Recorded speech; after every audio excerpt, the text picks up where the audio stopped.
Gave us grace on November 8, 2016 to change the course we were on. God had been taken out of our schools and lives. A nation had turned its back on God. And I encourage you to use this time at home to get back in the Word, read our Bibles, and spend time with our families. Our president gave us so much hope where just a few short months ago, we had the best economy, the lowest unemployment, and wages going up. It was amazing. With our great president, vice president, and this administration, and all the great people in this country praying daily, we will get through this and get back to a place that's stronger and safer than ever. Mike Lindell has taken his company, MyPillow. I'm sure a lot of you are very familiar with it. I know Mike, by the way, full disclosure. I think Mike's a great guy, a great American success story, and he's incredible. I mean, he comes from a background of extremely difficult circumstances. He was a crack addict, and he's very open about this. He built an incredibly successful company, built it all by himself, pulled it all together, and now he's not just a prolific sponsor on a lot of talk radio programs, and on Fox News you certainly see him, but also somebody who's close to the White House. He's a good guy. He's a good guy, and he's doing a very good thing right now. And that is making 50,000 masks a day. His company that makes pillows, and I know everyone's been joking, you should call it My Face Mask instead of My Pillow now, but he's going to be making face masks to help first responders, doctors, nurses, and this is in response to urgent need. So this is what a lot of private sector companies, individuals are doing now. They're stepping up to help people, to keep as many people safe as possible as we try to work through this circumstance. And Mike is one of the ones that was called up. There were a bunch, and there have been a lot of CEOs and a lot of captains of industry, chiefs of commerce who have come along to speak with the administration about how they can help and how we can mobilize the private sector in this fight against the virus. And it was just stunning and disheartening. And I shouldn't say surprising, because it's not surprising. But there were people who took this as an opportunity. I mean, Mike Lindell is discussing how he's trying to help, how he's trying to do good for people. And he's told that, or people, I shouldn't say he's told, but people are reaching out on Twitter and everything else, and they are dunking on him left and right.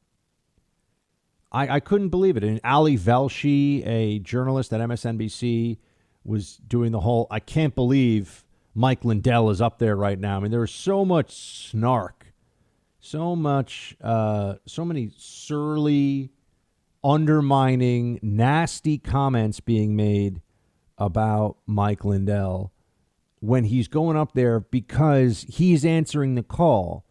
He is taking his company that could still sell a whole lot of pillows, and they are great pillows, by the way. I just used one of his towels this morning when I took a shower. I mean, I've got one of his pillows in my room right now. So he could just keep doing that, right, and run a very successful company. He's a very wealthy guy now. But instead, he's trying to help. And there were still people being vicious to him. I mean, the level of nastiness out there. Although, there are some people who, when circumstances become tough, when things get more difficult, they are the best in them comes out. They rise to it. They are kinder. They are more reliable. They are more honorable. They are more dependent, or maybe not more honorable, but, they're more courageous. People who are honorable tend to be honorable all the time. And then there are people who, when things get tough, you see more of the unfortunate parts of their personality. And for a lot of the left-wing media, there's so much nastiness still out there. I mean, you've seen this with as I've been telling you, anybody that says, and there are a number of us who have been accused of this just for even bringing up the economic calculations here. It's hard for me. I mean, I went yesterday for a walk, and I saw all these stores in New York City that are shut down, and they have these little handwritten notes, and they're trying to be inspiring. And, these are places, a lot of them are neighborhood spots. I mean, I'm not talking about, and by the way, the workers in McDonald's and Chipotle and all that, I'm just as worried about them.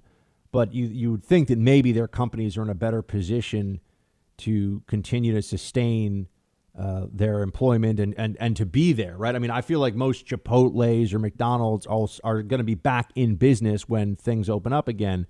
I don't know if the mom and pop stores, I don't know if the places that are owned by individuals are going to be there, and they're going to be able to come back. And they write these notes that are saying things like, we've been honored to serve this community for 20 years. We've been honored to be in business here since 2004, whatever. And we hope to see you again, but if we don't, stay safe and all the best, and little smiley faces and hearts. I mean, this is what you're seeing in these stores. And I just think that that's a part of the pain. I mean, millions and millions of people are going through that. And even if they do come back, I mean, the anxiety that they must feel right now is extreme. I could imagine nothing else. The anxiety they feel must be very, very powerful.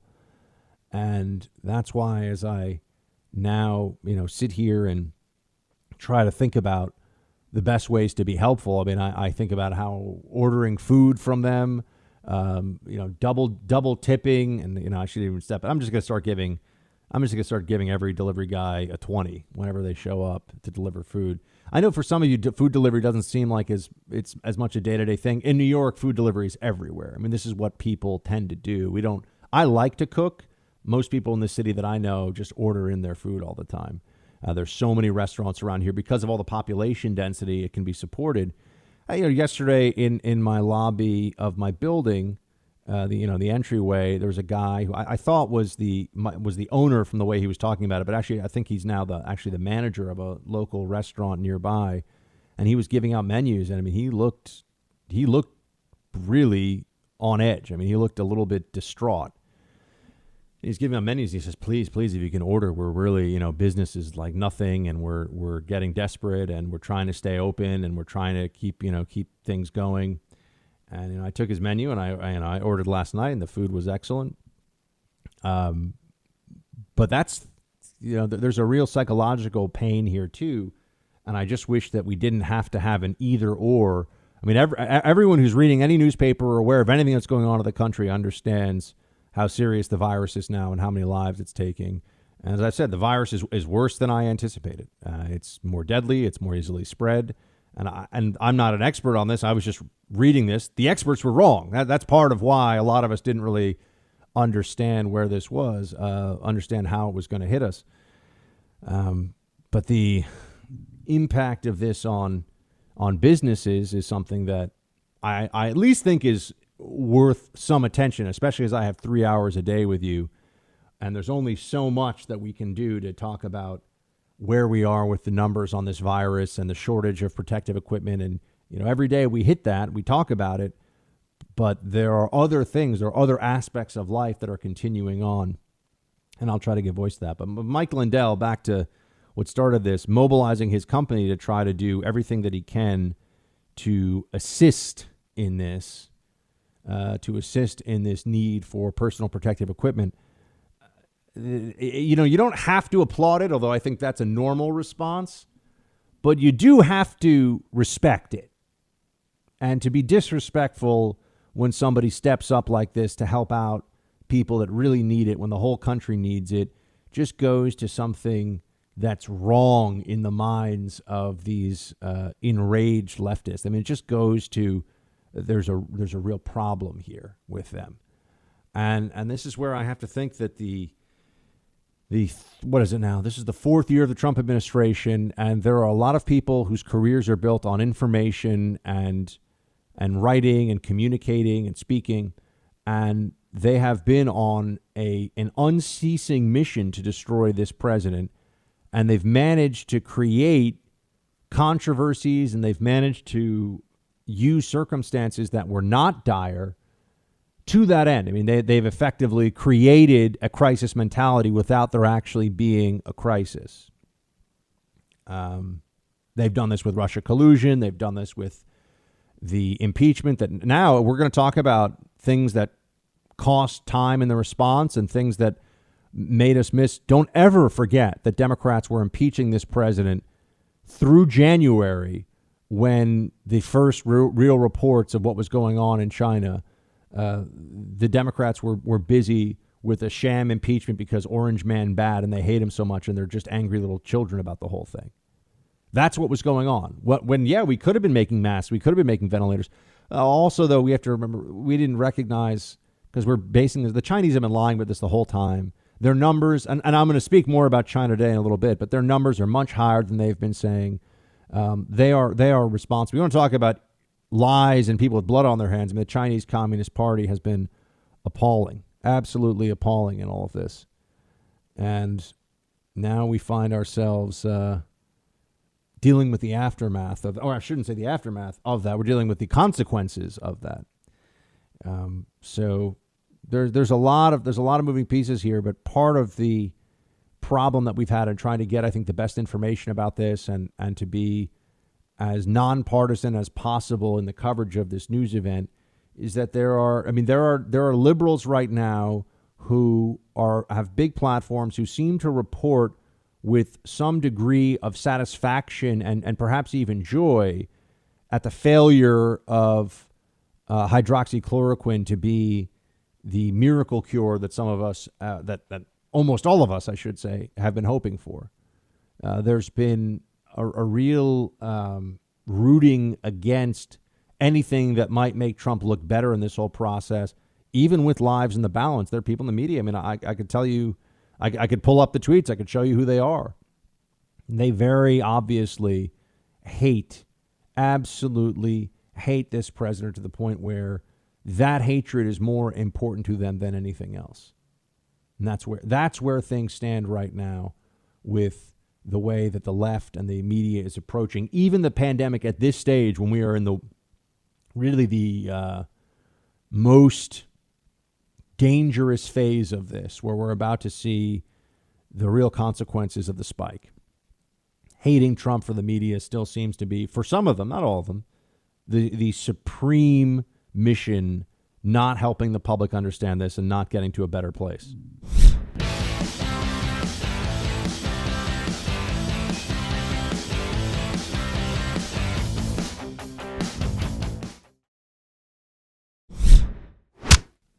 Here's the thing. Wasn't he just retweeting about his ratings in the last 48 hours while Americans are dying all over the place? You know, here's the thing about him. Narcissism is an incurable disorder. He has shown that he is incapable of empathy, and he will punish anyone who doesn't kowtow to him and praise him. He's jealous of anyone who outshines him. He hogs those press conferences and talks without a care that he's giving out false information. He doesn't take the blame for anything. He blames Obama for everything. People are dying all over the place. So I have very low expectations that he will change at this point. Okay.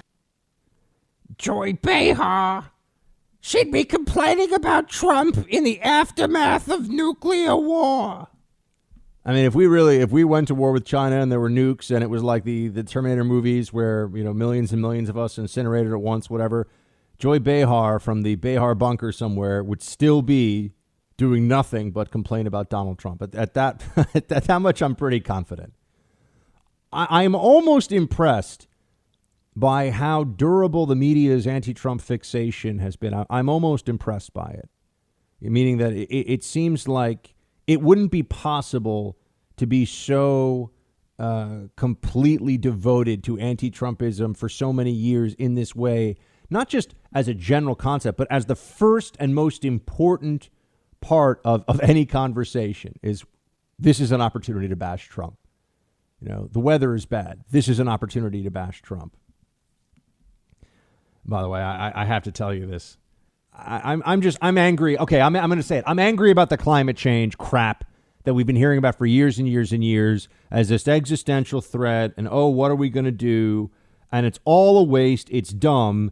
And now we realize, wow, we really would have been better off. Things would have been better if, instead of having the global scientific community focus on this hoax of existential threat of climate change, that we had focused on something like this, which I've said on this show. People ask me, I mean, I wish we could find, producer Mark, I don't want to give him like hours and hours and hours of extra work, But we went back, I think it was in July or August. No, it would have been in September or October.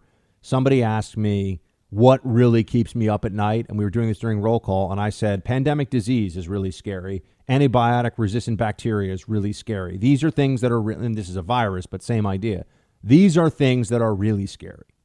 Climate change is not really scary. Climate change is fear mongering for people that need an existential purpose, generally because they're secularists who have rejected any notion of God or a deity. Barack Obama today, speaking of a deity, the deity of the left, Barack Obama tweeted out this: "We've all seen too terribly the consequences of those who denied the warnings of a pandemic. We can't afford any more consequences of climate denial. All of us, especially young people, have to demand better of our government at every level and vote this fall." So shut down the whole economy. If you have any problem with that, you want old people to die. That's now become the more or less the consensus opinion in the media. You know, if you're willing to take any additional risk, try to do what you can. No one's saying stop fighting the virus. You want to take any additional risk, but to try to get some of the economy going, you're a horrible person. So, okay, that's where we are. But while that's going on, we also need to be lectured about climate change. They're fanatics. I mean, this is a fanaticism. Who the blank gives a blank about climate change, right? Barack Obama with his 80 million Twitter followers or whatever it is. He's one of the biggest Twitter followers in the world. Barack Obama still thinking about climate change. And we're going to stop the CO2. It's going to come out of the things. And we're going to get the cows to stop doing the things that put the methane in the air. We're going to do this thing. We're going to do another thing. I used to have a really good Obama impersonation. Mine's gotten a little bit weaker, but it's because I haven't heard him as much these days. I'll work on it. I'll do more impressions too. I'm also going to have to just get more of the show where I just let it rip and loosen up and talk about whatever I feel like, even if it's not on news of the day stuff, just because, I mean, how much can we all sort of sit around? I rely on you now to feel like I'm connected to humanity. Team Buck, you are my connection to humanity on a daily basis. And so that's why, you know what I did this past weekend? I started the research, and Producer Mark, didn't I send something to you about the siege of Malta? You did. I did. I'm working on it, guys. Like, I'm trying to do other things too, because I know we're in quarantine for at least another month. We're not going to be told that we could start to go outside more freely and start to go back to work. I mean, if you're asking me to guess, until June. So that means, which I would say on the WOR show, I think also on this show, I said the producer Mark and I will be drinking margaritas on the street in June. I think that's probably going to end up being true. Maybe late June, but I'm going to try to find other ways also to keep us all informed and entertained. We can't just do too much coronavirus talk.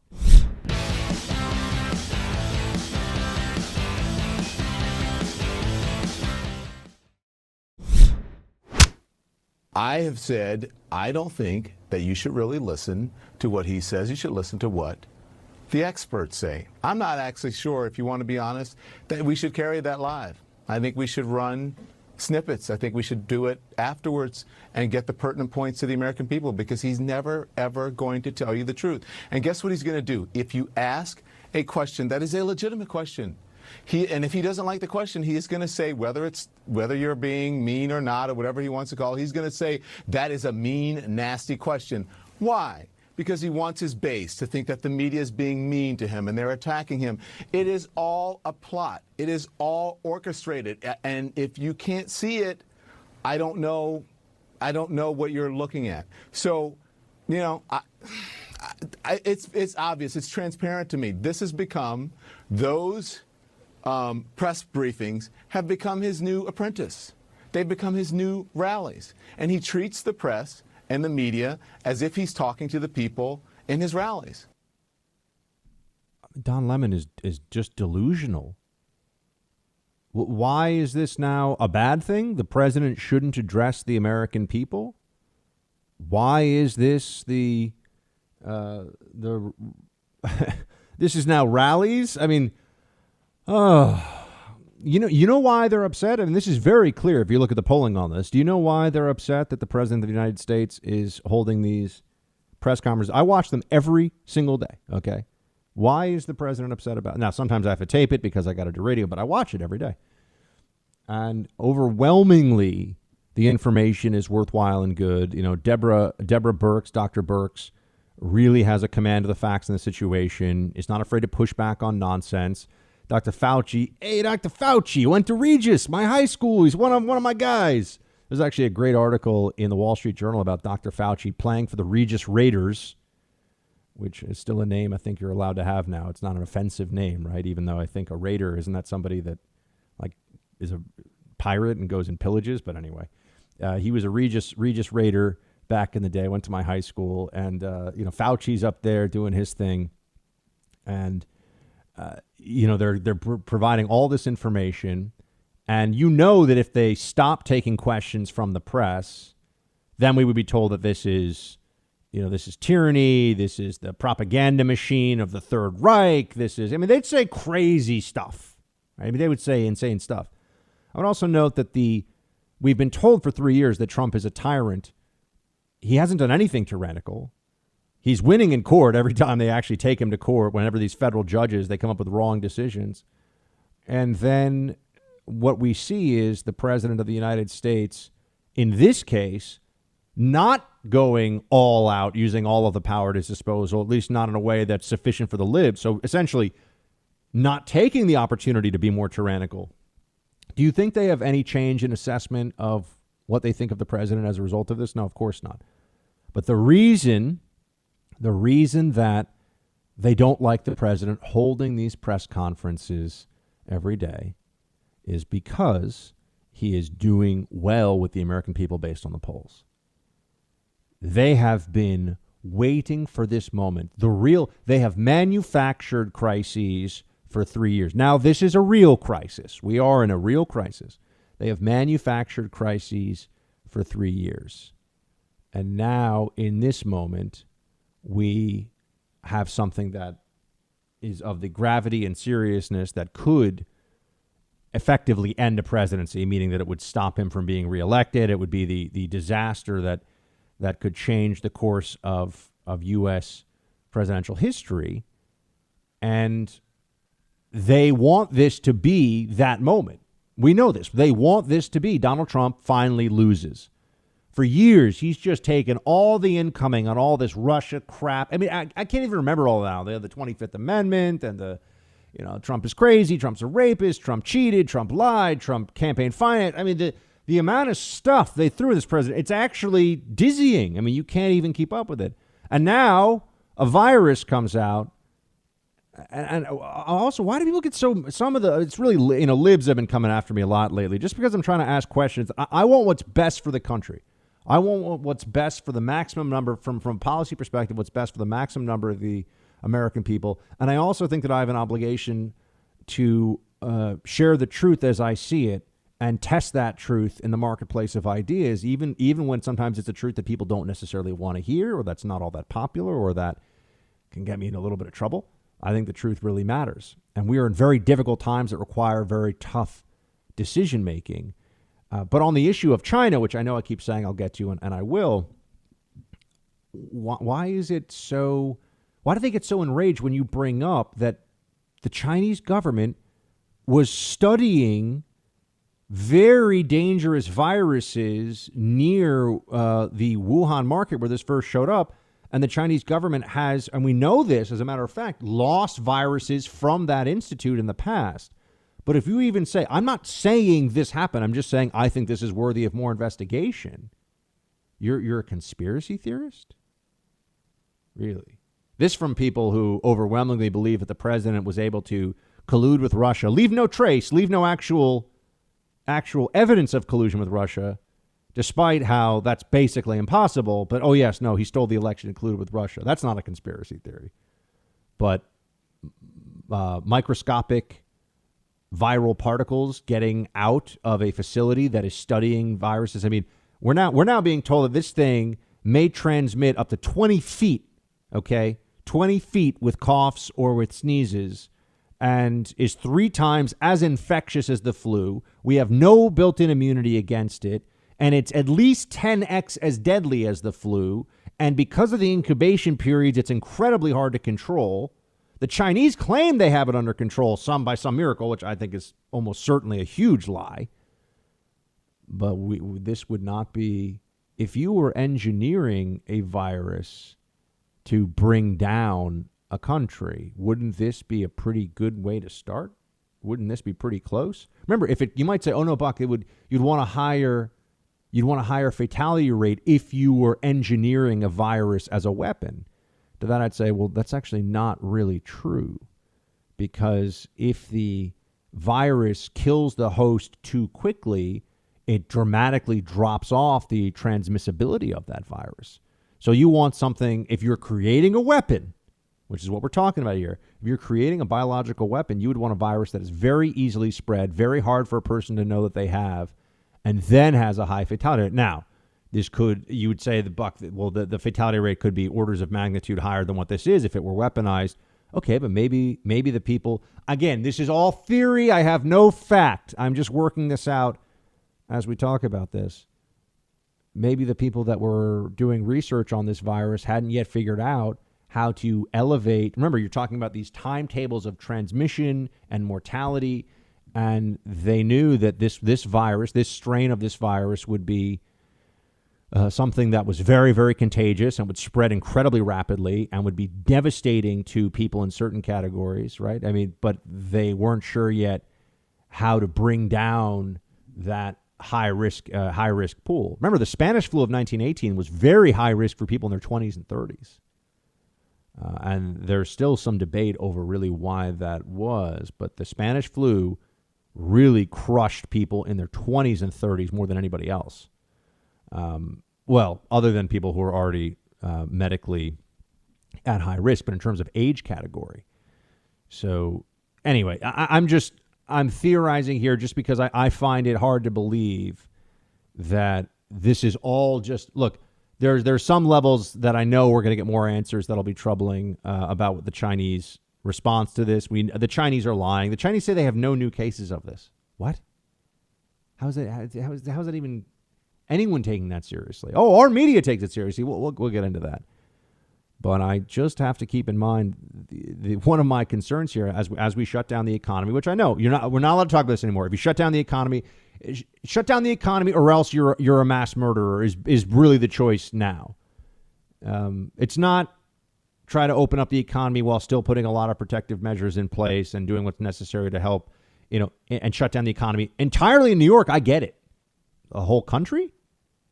There's not even a discussion about whether we could have more of an open economy in other parts and other states. And no, okay, all right, this is the course that, maximum life saving. This is what is required for that. We're just being told that your choice is shut down everything or else mass murder that you're responsible for if the economy opens back up. Okay, if nothing else, I aspire to be. I try to be an ethical and fair-minded, but an ethical person.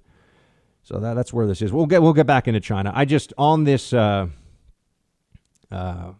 press conference thing, it's so obvious, it's so apparent that they don't like that Trump is doing well with the American people, and that they keep asking him questions that don't do anything to help with our understanding of coronavirus right now.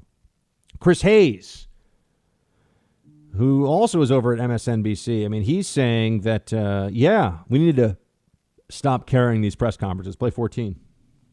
Yeah, that's why he's bragging about the ratings. It's obviously above my pay grade. I don't make the call that we take them or not, but it seems crazy to me that everyone's still taking them when you got the My Pillow guy getting up there talking about reading the Bible. Wow. Taking shots at the My Pillow guy. I want everyone to recall that the same libs that are saying everyone shut down in place, and if you have any questions about the small businesses being destroyed or anything else, or if you want to have any kind of discussion about different areas taking different precautions, you're a horrible person who wants old people to die. But Mike Lindell steps up to make masks to save people, to save lives, and they're making fun of him.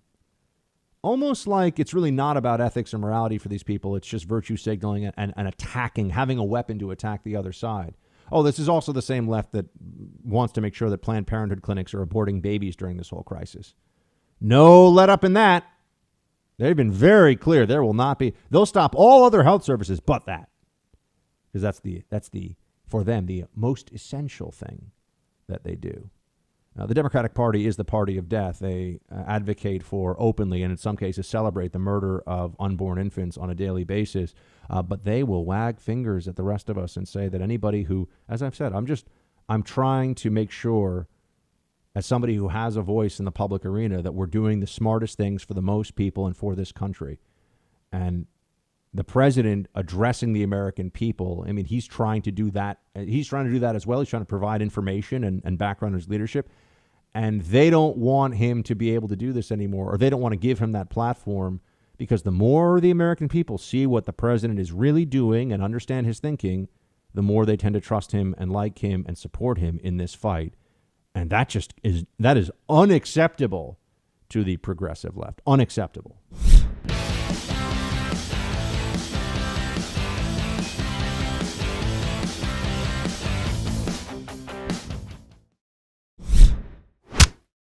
And in order to avoid those very high numbers, we have to do at least several things. One, we have to depend on what the president's going to do right now. And first of all, he has to wait till the cases before anything happens. Look, the whole idea is he's got to get in place things that were shortages of. What? You know, gurgling Gergen and Biden are starting to sound more and more similar. You know, the whole bird thing, and a bird in the hand is worth the barn door with the horses that left, and the. What is he talking about? And I bring this up not to be mean, although it is kind of funny to make fun of Biden sometimes. But I bring it up because we are told on a regular basis every day by the same media that thinks that Trump is Hitler and the worst person ever. We are told every day that Donald Trump is terrible at this. Joe Biden would be so much better. Based on what? Trump has the experts at the CDC, the NIH up there at the press conferences. He shifted. Let's understand this. 2 weeks ago, we were being told, you know, we might start opening up. It's going to be tough, and there might be some stop and start here with it, but we're going to try to open up for business a little bit in a couple of weeks here. Once we had remember 15 days, and then it was going to be we open up. Trump clearly was convinced by the experts around him. Nope, can't do that. Too dangerous. Economy shut down. Another 30. Now it's 30 days from now. Another 15 days beyond the. No, I think it'll actually end up being 6 weeks when you add it all in. So a 6-week shutdown is really what we're in for. Right, a 6-week shutdown. Okay. Yeah, I think my math is right on that. It's not as bad as the $500 billion equals, or $500 million equals $1 million for every American, or whatever it was. That was funny. That was good times. But here we are, folks, looking at what the Biden administration would be like. And everyone understands this. That this guy's not up for it, that he's not going to be able to do this some fantastic job that Trump, has been unable to accomplish thus far. But the media is so dishonest that we are going to be, the storyline you're told will be that however many people die from this disease, it would have been a whole lot less if Biden had been president. That is what they will tell you, even though it sounds like the guy doesn't know where he is half the time. Even though he has lied a lot. And I know they always say, well, Trump lies. Trump is a salesman who BS's a lot. Trump, I don't see Trump lying about things that matter to you and me. Biden seems to want to constantly pretend that he's a much smarter, more wise individual than he is. That's really been for his whole career. There's some deep intellectual insecurities, I think, there. But nonetheless, he would have saved us. Trump can't save us. That's going to be the story that you're told. And I just have to remind everybody that is just an absurdity. There's no rational reason to believe that. But they must believe it, because otherwise they're stuck with Trump for another 4 years, and they know this. And given the way the press conferences are going over, given how strongly the American people are reacting to Donald Trump, And, 60% approval in some of the polls. 60%. I mean, if Trump were to have a clear 52% of the electorate, 51% of the electorate supporting him, he wins, right? 60% approval on this issue. Now, that's not the same as saying they're all going to vote for him, but Democrats are worried about this. What if Trump presided over, just as food for thought and something positive here? I'm going to bring you the positive too, right? It can't just be I can't leave all the positive to producer Mark to cheer you up. What if Trump managed to have 3 great years, faced a true crisis unlike anything we've seen in generations, and brings us out of it by election time? What do you think libs will do then?